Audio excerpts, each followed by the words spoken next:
Her true story from Georgia.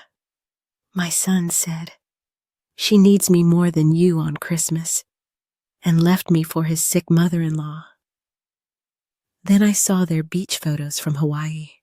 One text, and she called me sobbing within the hour. "You're used to being alone anyway," she said with a smile that cut deeper than anything. "A worm should know to find its own leaf. Don't go looking in someone else's nest or you'll get eaten." Christmas Eve was always mine. I had held on to it for years through my husband's cancer, through job losses, family moves, births, deaths, broken bones and burned turkeys. Somehow, no matter what the year threw at us, I had always managed to bring everyone back home, to my table, for this one night, just one night. So, when I walked into the dining room with the pumpkin pie still steaming in my hands, my heart swelled with something soft. I had baked it from scratch, the way my mother had taught me. I even used the same pan chipped at the edge, but it held memory like no fancy one could. The lights were twinkling, the garland framing the mantel, Nat King Cole playing in the background. It smelled like cinnamon, clove, and the kind of hope you only allow yourself to feel when you think maybe this year will be different. My son Daniel stood up abruptly from his chair. I remember his napkin was still on his lap. "Mom," he said, grabbing his coat, "we're headed to help my wife's mother. She needs us more than you." I blinked. The pie trembled slightly in my hands. Rachel, my daughter-in-law, didn't even look up from her phone. "You're used to being alone anyway," she said, with a smile that wasn't cruel, just casual, almost bored. "A worm should know to find its own leaf. Don't go looking in someone else's nest, or you'll get eaten." They both laughed. Have you ever heard cruel words from your own family spoken like they meant nothing at all? If yes, type 10 in the comments so she knows she's not alone. Not a mean laugh.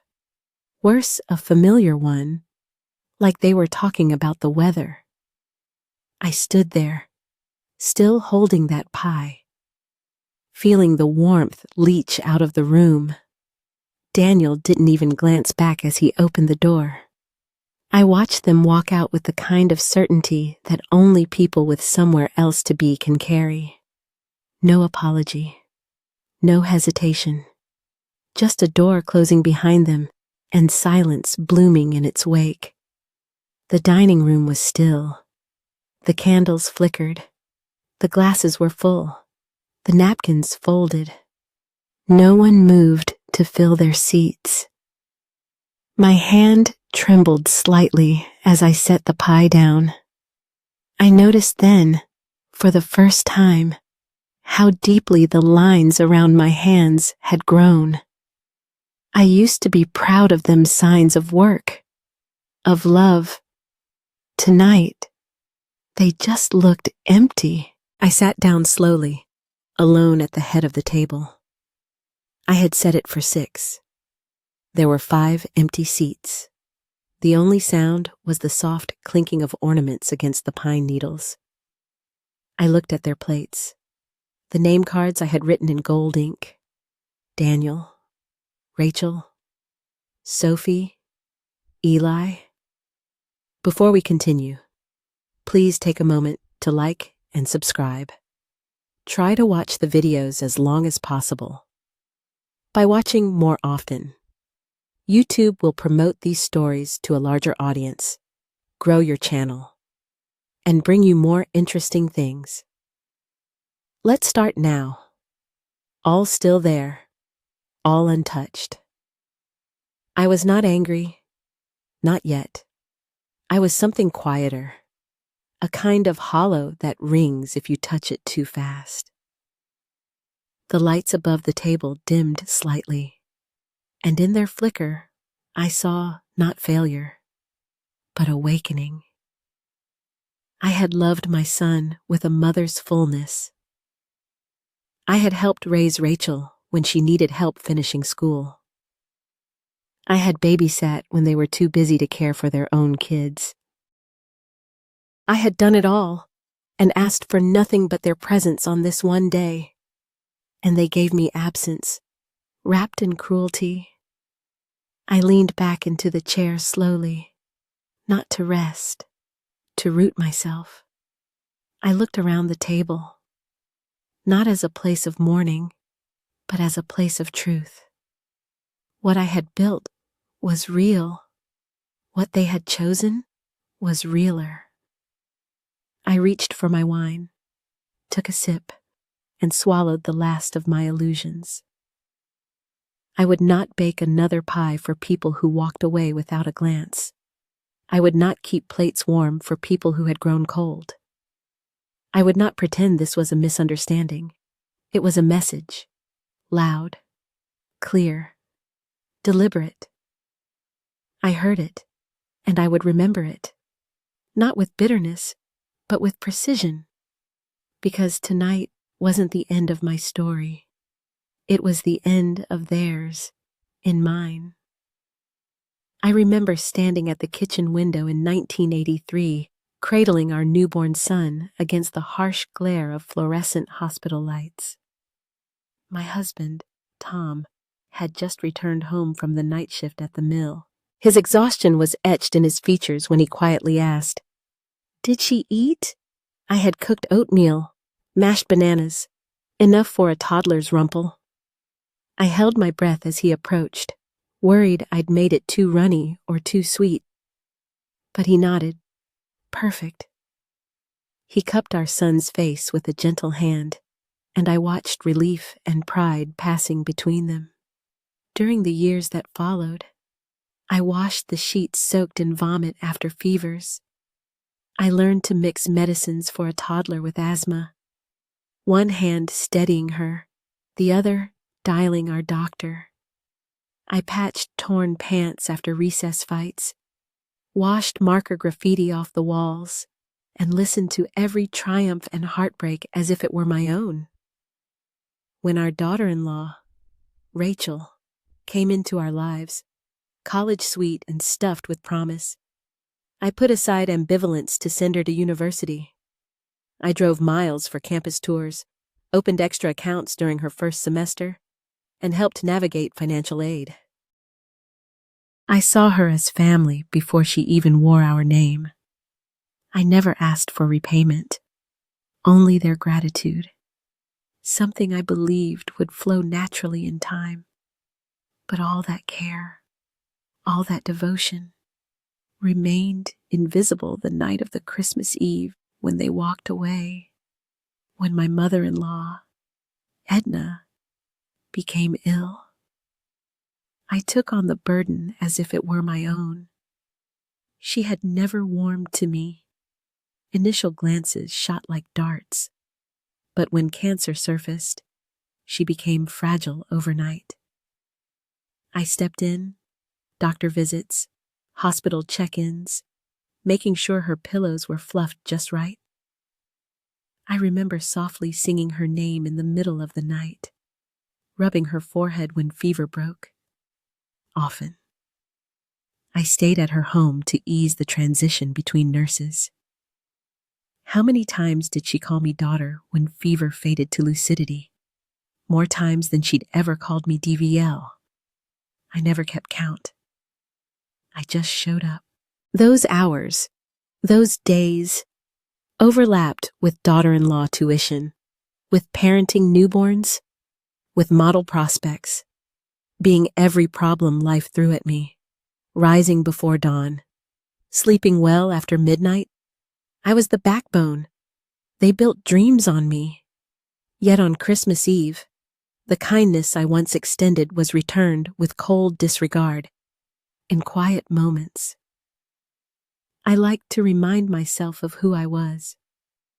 Not merely a mother, not merely a wife. A woman who built a family from scratch. A woman who poured every drop of love she had into their success. A woman who stitched the fabric of their stories, even when it went unremarked. I had loved wholeheartedly and with nothing asked in return. Yet tonight, their actions whispered that my love was disposable. I reached for a glass of cold water and leaned against the kitchen counter. Neon light from the fridge cast a pale evening glow through the room. I closed my eyes, felt the chill steel of the counter beneath my palm, and took a long, steadying breath. In that moment, a gentle voice inside me said 2 words: I deserve better. And late that night, I whispered a quiet affirmation to myself in the dim silence. I am worth more than this. I did not know what would come next, but I felt with unwavering certainty that I would not return to being invisible. Not tonight. Not ever again. I saw the notification flare up on my phone, a small red dot asking to be opened. It was Instagram, from Rachel. I hadn't looked at my phone in days. After last week's Christmas, I'd locked it away so the pain couldn't find me that easily. But there it was, demanding my attention, with a quiet exhale. I tapped the app. The photo hit me like a blow. There they were, Daniel and Rachel, standing at the shore of a sun-drenched beach. Turquoise water lapped at their ankles. Sunlight danced off the waves, and both of them grinned with careless joy. The sort of joy that looked nothing like grief or duty, nothing like concern for an ailing mother. The caption, and oh, the cruelty of it, read, Hawaii, Xmas with Mom. A laugh escaped me, bitter and hollow. I sank to the couch, phone pressed to my chest. The photo glowed defiantly on the screen.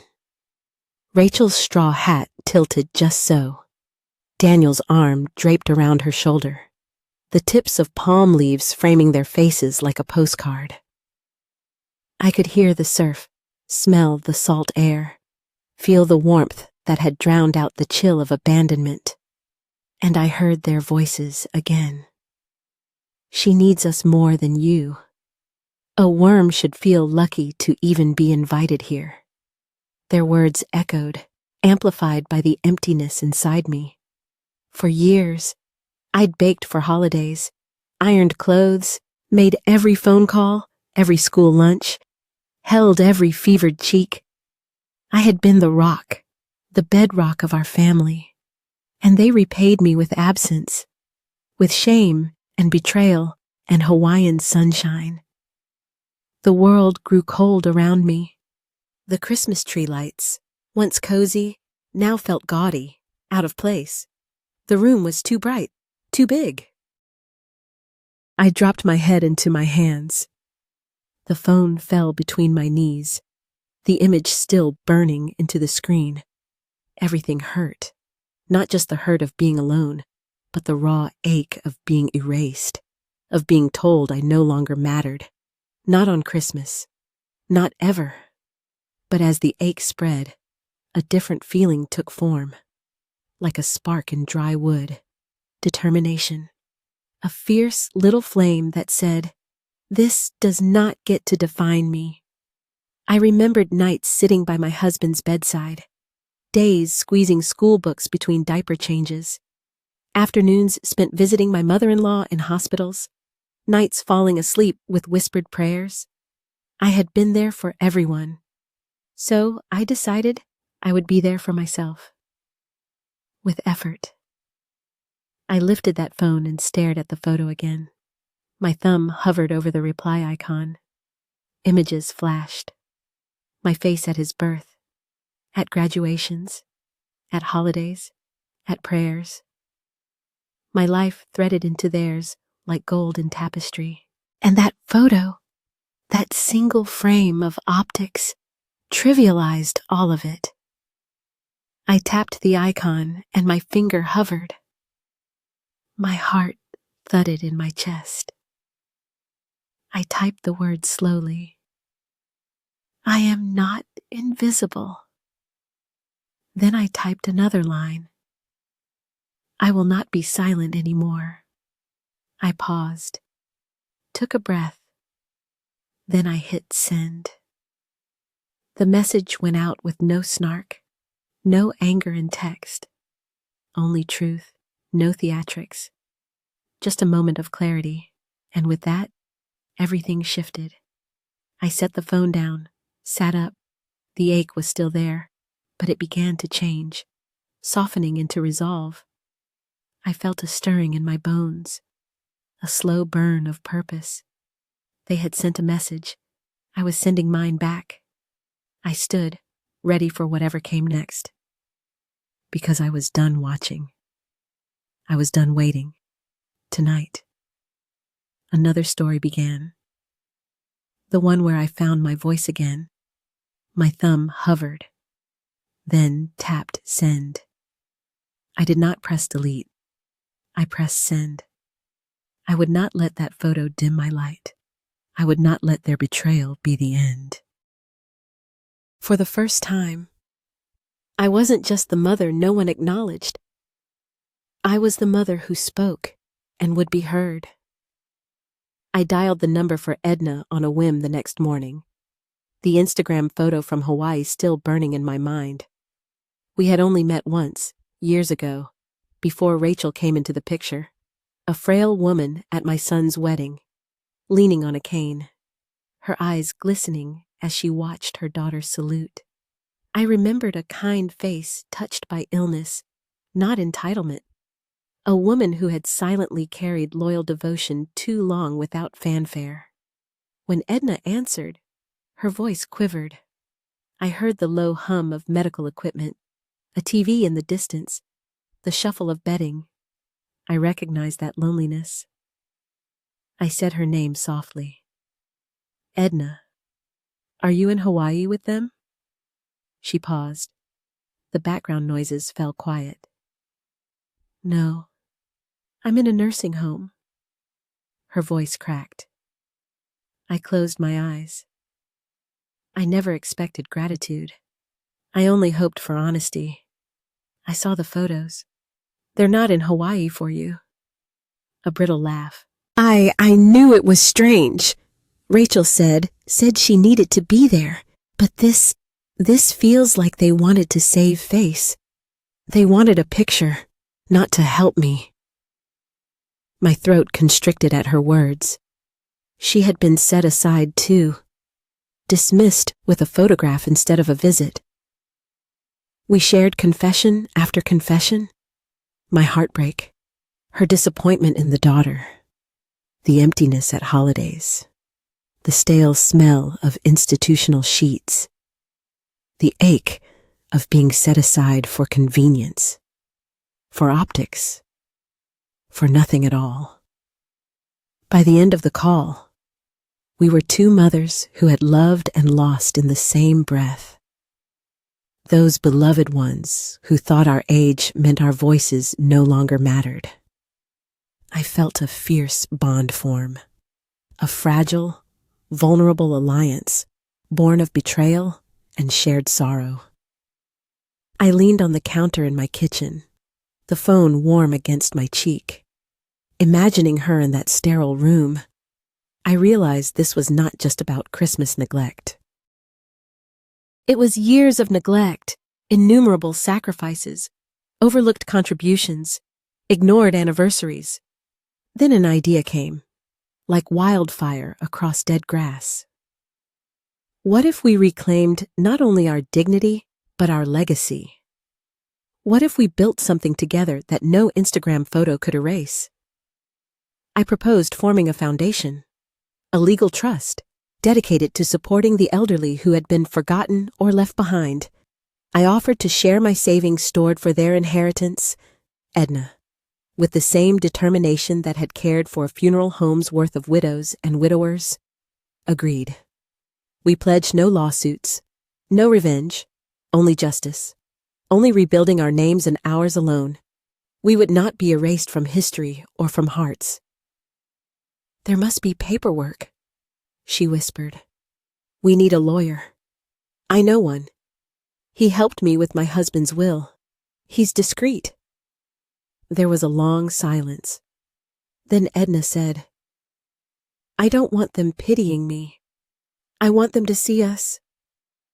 Her words were flame and steel. We mapped our plan over the next 2 days. Write new wills.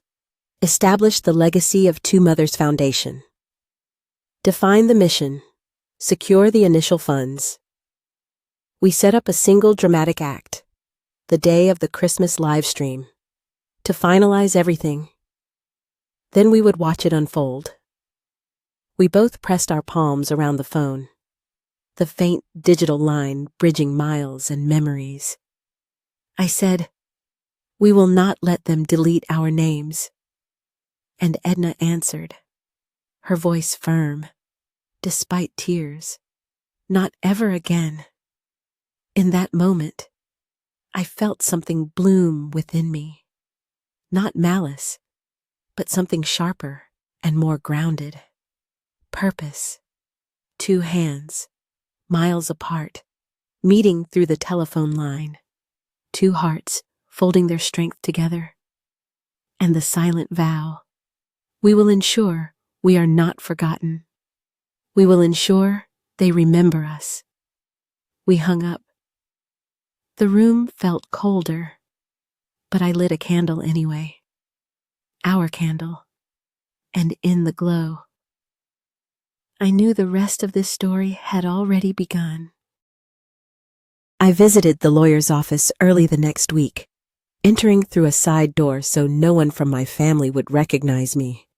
I carried only a small folder with documents and 2 pens. I had chosen this attorney because he knew discretion.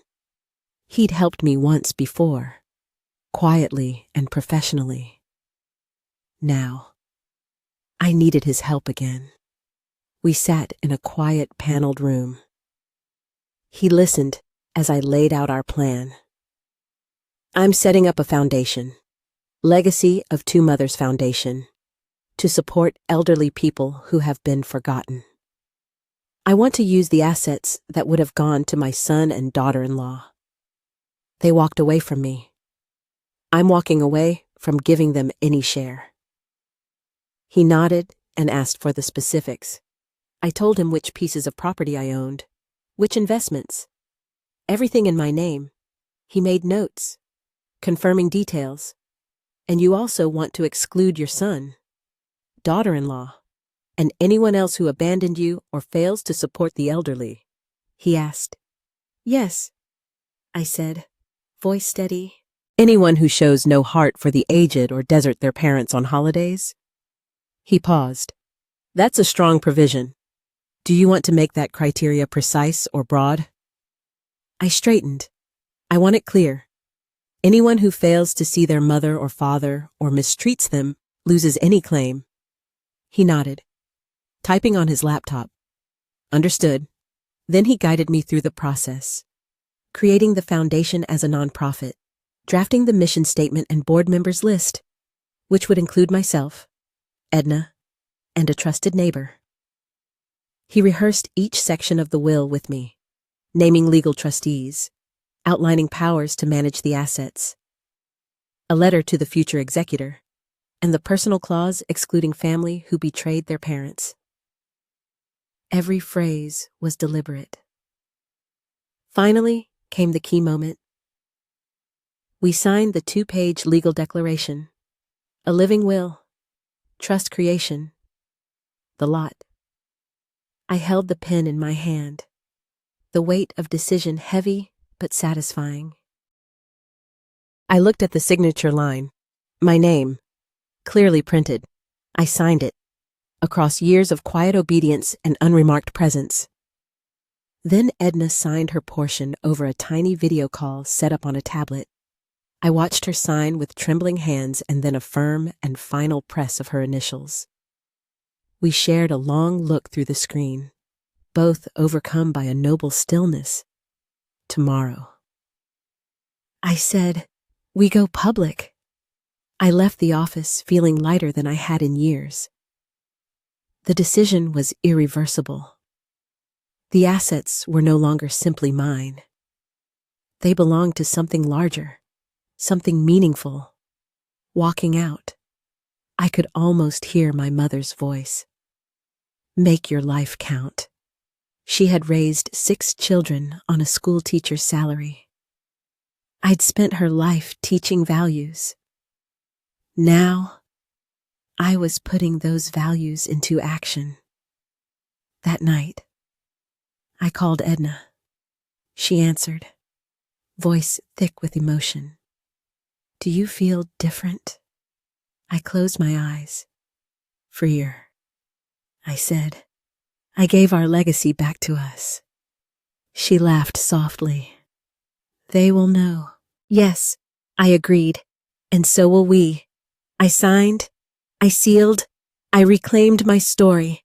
I woke early on the day the Instagram post from Hawaii had gone live exactly 1 week ago. I dressed carefully in a navy sweater and pearls. Simple and quiet, but not invisible. Across town, Edna did the same, slipping her phone into her blouse pocket. At 10 o'clock, I am sharp. I clicked the link to the private Zoom room. Edna's face appeared in a small window, her expression solemn but determined. Next, our attorney appeared in a crisp suit, his desk neatly arranged, legal documents, pens, a small pair of scissors for the ribbon cutting, and a ceremonial pin engraved with the foundation name. The live stream began without fanfare. A banner slid across the top of the screen. BMI left us out.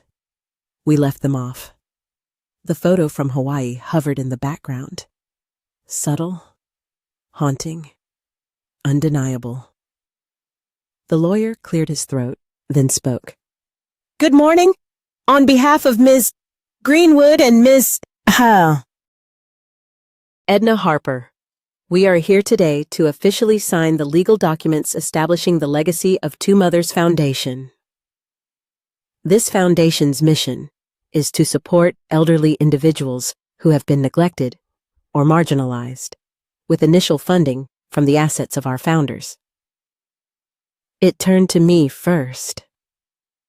I picked up the engraved pen. My fingers felt heavy at first, but I pressed it to the line marked, Founder, Mary Greenwood. I signed. Then I passed the pen to Edna, who signed in her own handwriting, Founder, Edna Harper. The lawyer then said, We will now proceed with the ribbon-cutting ceremony. He handed me tiny ceremonial scissors and a blue ribbon. I snipped one end. Edna cut the other end on her screen. The lawyer launched a pre-prepared slideshow. Documents dissolving from private accounts to legacy of Two Mothers Foundation. Then came the financial transfer. The lawyer turned the screen to display transaction confirmation numbers, showing the assets leaving residential property accounts and moving into the foundation's bank. I watched, heart pounding, and they transferred. Clean, irreversible. Then the live stream opened to comments. I scrolled the feed as neighbors and friends joined. Standing with you, Mary, such courage, Edna Harper, so happy to see justice. This is more beautiful than any Christmas present. The lawyer closed his laptop with soft ceremony. Ladies, this is official. The foundation is legally active. Thank you for your trust. Edna and I exchanged smiles. I realized my eyes were wet with relief. Not sorrow, but pride. We had turned heartbreak into action and abandonment into legacy. We said our last words, me, to every person who felt unseen. You matter, Edna, and you belong. The screen faded to our foundation logo. Two interlocking mother figures embraced in a heart. In that quiet but powerful live stream, two women who had been cast aside stood shoulder to shoulder, reclaiming their stories.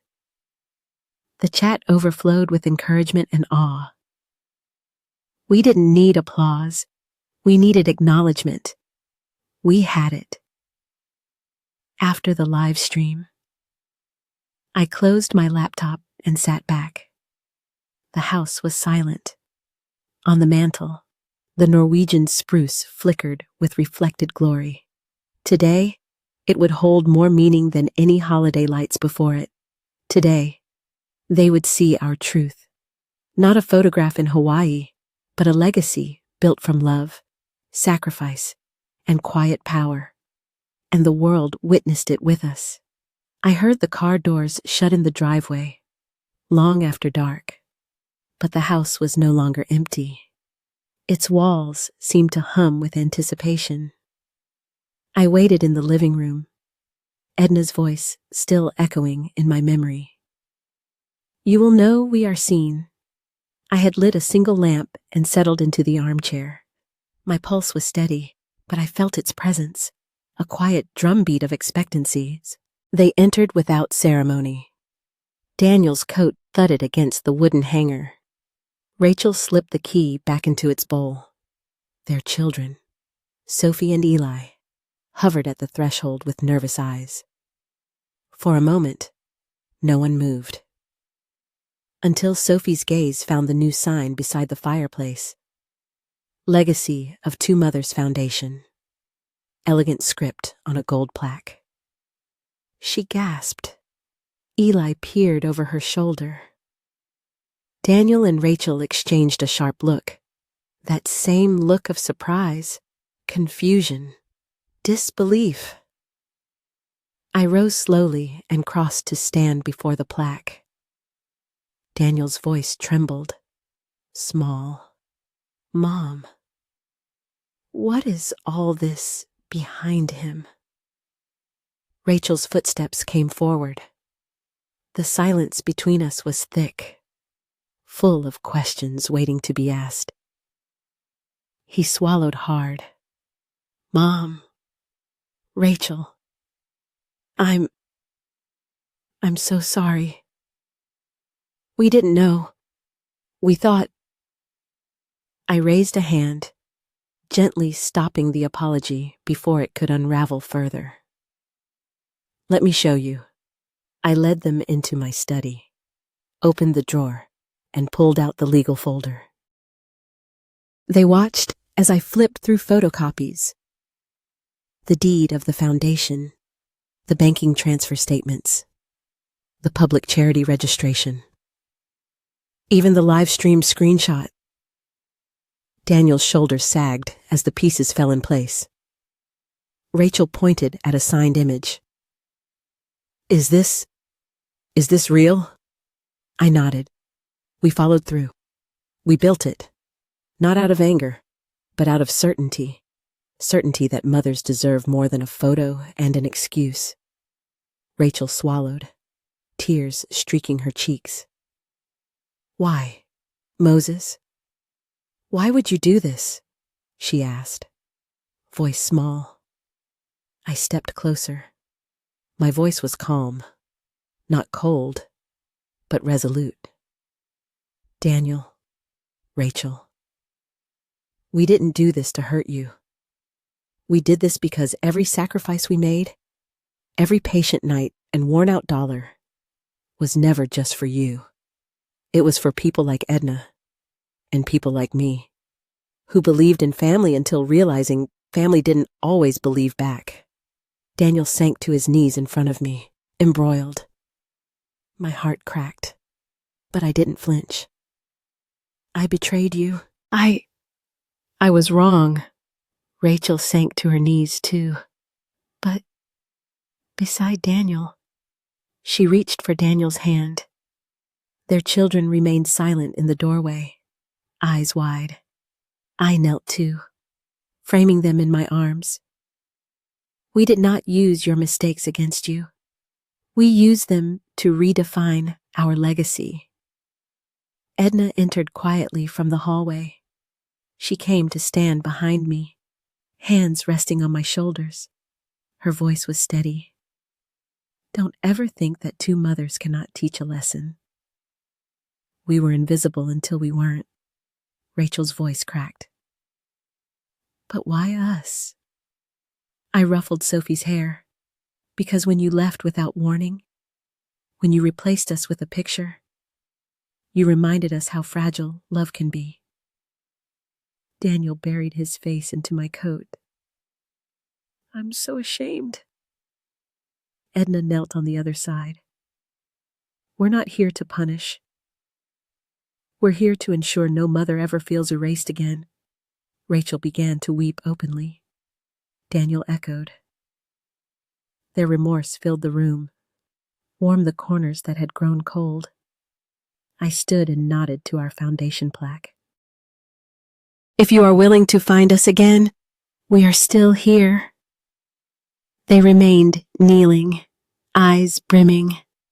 Outside, the clock ticked toward midnight. The house felt suddenly full, not of people, but of love rediscovered, lessons learned, hearts unbroken. And in that quiet reconciliation, I knew we had moved beyond betrayal. We had reclaimed something greater, our own truth, our own legacy, and the hope that even broken families can build something stronger together. Remember the morning the legacy of Two Mothers Foundation trustee office finally flung its doors open to the community? A ribbon danced in the mild Georgia breeze, and the faces that gathered, lined with years of living and longing, were my true inauguration crowd. It felt like home, but grander, shaped by hope. Inside, there were long tables stocked with warm casseroles, fresh oranges, and homemade tea. Volunteers welcomed guests with gentle smiles. Men and women from my neighborhood, some stooped, some alone, arrived with cautious curiosity. By the afternoon, I watched as they laughed over biscuits, shared memories, and tapped their toes to a volunteer's piano rendition of My Wild Irish Rose. Etna and I took turns at the front of the room, offering brief words on the mission: emotional care, health advocacy, community, and remembrance. But most of the day belonged to the people we were meant to serve, to those who needed not pity, but kindness, and, most of all, to people who needed to remember they mattered. Outside, a local news crew recorded the scene. The reporter spoke in measured tones. Today, two Georgian mothers, who were once overlooked by their own families, have come together to launch a foundation dedicated to supporting elderly individuals who have been neglected, offering companionship, healthcare support, and community at every age. The camera panned over smiling faces and warm handshakes. Sam. I saw Etna glance at me, and our eyes reflected the unspoken truth. Our legacy was not fluff or token. It was substance, real substance. Later in the week, I spent afternoons in the craft room lined with vintage sewing machines. Women who had once folded under the weight of loneliness now learned embroidery, quilting, flower arranging. We took turns guiding them, sharing stories of our own struggles. My husband's final days, Etna's nights in cold hospital rooms.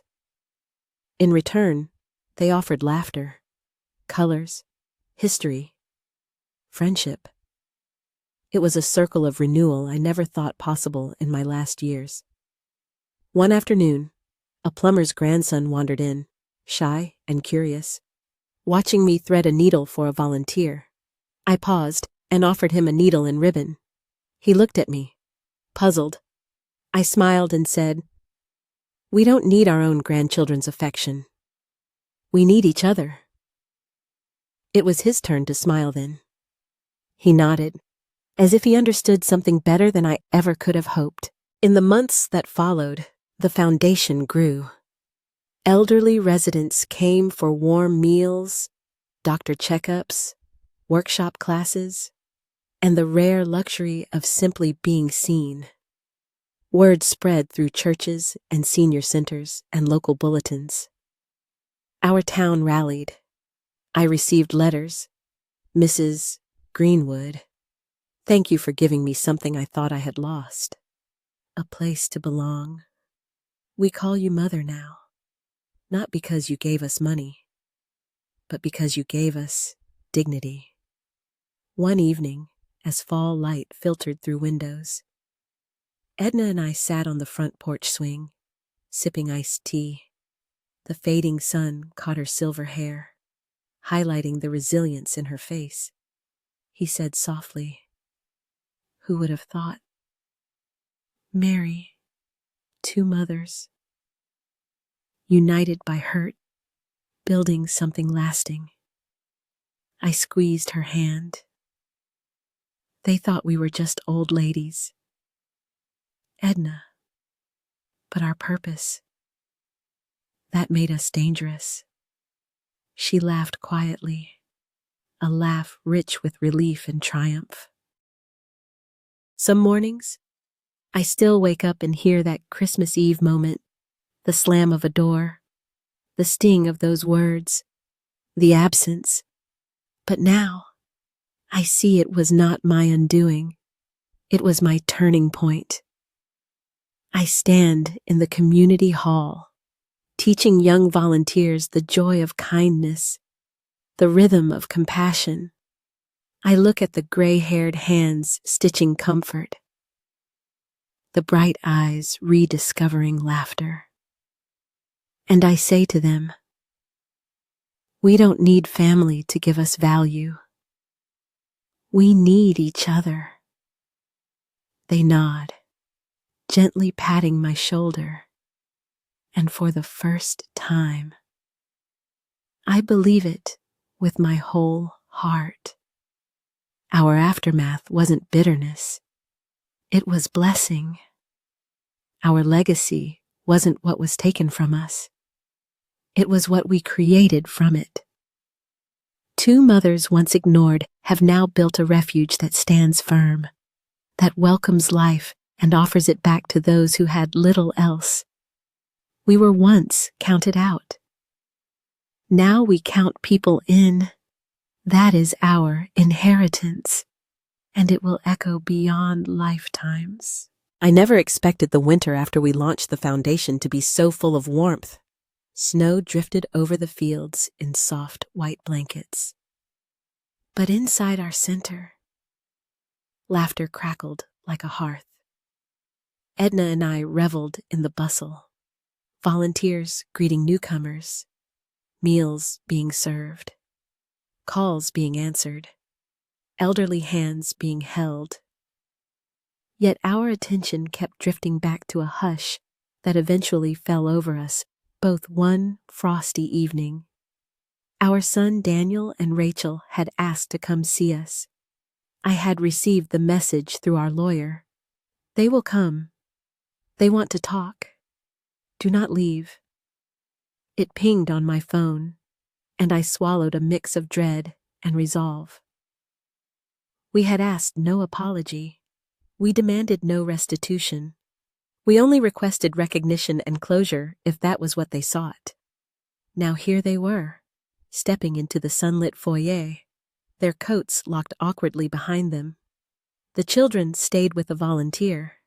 It was just the four adults on the polished wood floor. It was Rachel who spoke first, voice trembling. I don't know where to begin. Daniel's eyes were red-rimmed. He shifted uncomfortably on his feet, back straight, but shoulders slumped. He whispered, Mom, Rachel, I can't change what we did, but I want to understand what we lost. I watched their faces with a gentle firmness.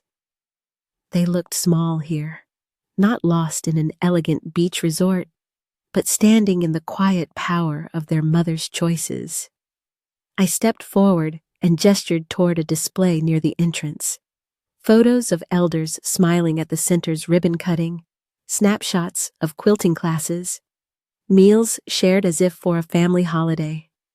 I said, "This is what we did with the missing Christmases, the abandoned birthdays, the forgotten calls. With every hour you chose to be elsewhere, we chose to build this." Rachel gasped, eyes drawn to a framed photo of Edna kneeling beside a woman showing off her first quilt. Tears spilled. She whispered, "That's Mrs. Lorraine." She hasn't spoken since her husband died. Until we came here, the room that held so much purpose shuddered in place. Daniel stepped forward, voice thick. "Mom, we're sorry. We thought we were doing right. We thought Hawaii would show love." I waited the moment, breathing steady, watching his sorrow. "Love is not measured in pictures," I replied softly. "It's measured in presence and action." He blinked. "I see that now." Rachel took a tentative step toward me. I can't undo it, but I want to help. I want my children to know their grandparents better than we did." I glanced at Edna, who nodded slowly. "Then you start by being here." A few days later, Daniel and Rachel approached us with a proposal to help at the center, not as apologies, but as participants. Cooking, serving, learning, listening. The children visited, too. They came to story time, shared crafts, sat quietly beside emotional strangers. At first, it was awkward. Harvest tables of wiping tears and comfort. But slowly, warmth spread again. Daniel learned Mrs. Lorraine's favorite recipes. Rachel discovered that sewing brought peace to her mind. The children poured juice to new friends. I watched them, hearts softening. Not because they repented, but because they chose differently now. Because vulnerability is a form of courage. A month later, at an evening event, the doors opened to welcome a local news outlet back. The piece would focus not only on the mother's story, but also on the ripple effect. A family in recovery, and a community now stronger because of their presence. The reporter filmed Daniel and Rachel working alongside volunteers, laughing with Edna, even helping sweep the foyer before the evening meal. "On camera," Daniel choked his words out. "My mom didn't deserve the treatment she received. We made a mistake. Instead of abandoning her, we built walls. Now we're trying to tear them down." Rachel, wiping a tear from her sleeve, finished. "This place is changing us. It's changing our family. We want to be part of that change." This segment aired on local TV and circulated on social media. I watched it, chest tight. I thought of my younger self, the woman who baked pie alone on Christmas. And I smiled, because I saw how far we had come. In the weeks that followed, more volunteers joined. Other families came forward, sharing similar regrets and hoping they could bridge gaps in their own lives. The center hummed with possibility. One afternoon, Edna and I sat on the front porch benches beside a window overlooking the Mississippi-tinted creek that bordered our land. She pointed to the children playing inside. "They're part of it now," she said softly. I nodded. "They're part of us." She placed her hand over mine. "And you know what, Mary?" I waited. Be my will not forget. Not now. 3 months after their return. On a mild spring afternoon, Daniel and Rachel approached me with a small gift packet. Inside was a keychain and a handwritten letter. I unfolded the note. Mom, we don't know if you'll ever forgive us, but we hope you accept this, our own contribution to Legacy of Two Mothers. We want to give back in your name. In that moment, I realized they had moved from beneficiaries to believers. They had recognized my value, not as blood on paper, but as love in action. My eyes stung. My voice caught. I slipped the letter into my pocket, nodded at Daniel and Rachel, and then said, "Your place at this table was never lost. You only needed to find it again." They nodded, tears streaming, children leaning in. That summer, the foundation hosted an evening concert fundraiser on the creekside lawn. String lights shone over cross-legged elders and children. I stood beside Edna near the front, watching the families mingle. Daniel guided a nervous volunteer through the music lineup. Rachel helped pass out snacks. Sophie and Eli danced with other kids. The band started, a classic Southern folk song that carried the scent of childhood Sunday afternoons and open porches. I sighed. My life had taken me far from expectations, through heartbreak, through social exile, toward a different kind of purpose. Could anything right the past? Perhaps not completely, but the present, our living present, could be a canvas of choice. I nudged Edna. "Look at them." She took a slow breath. "We taught them better, beyond suppositions and social pictures." We joined hands and together hummed along to the tune, knowing that this night and nights like it was a living testament. Nothing is too small to restore a bond. We had proven that a photo can lie, but a life of service speaks truths across hearts and generations. Sitting in my garden years later, I'm often asked what legacy means. I think of that ribbon cutting, that live broadcast, that broken Thanksgiving table. I think of the heartbreak we transformed into service, and I smile. I tell them, legacy is not what they took from you, but what you did with what they left behind. The center still stands. The wreath lights still flicker. The laughter still fills the halls. Every family who comes through is greeted by volunteers who learned here and want to give back. Two women, once dismissed, have become the heart of something far bigger than themselves. Daniel and Rachel raised their children there. They teach lessons I never had to teach them. The quiet work of showing up. The healing that comes when you're truly present. We closed the loop. In the end, the strongest gift was not money or property. It was a living, breathing family that chose to rebuild rather than walk away. It was a community that saw two mothers and saw power in their love. It was a promise to every elder.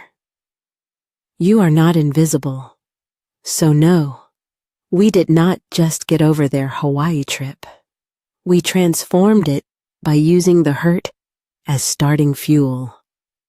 When I reflect on my journey, I realize we wrote a story stronger than any betrayal. We created sanctuary out of absence, dignity out of abandonment, meaning out of emptiness, and it was our greatest gift. They thought we were just old ladies, so we became their greatest lesson. They abandoned us on Christmas, but found their way back to love. They sent us cold photos, but we returned warmth for the world to see. Thank you for witnessing our story. If you believe that no one should feel invisible because of age or abandonment, please subscribe to Grandma, True Stories. Join our journey, where real grandmas share real strength, and every voice counts.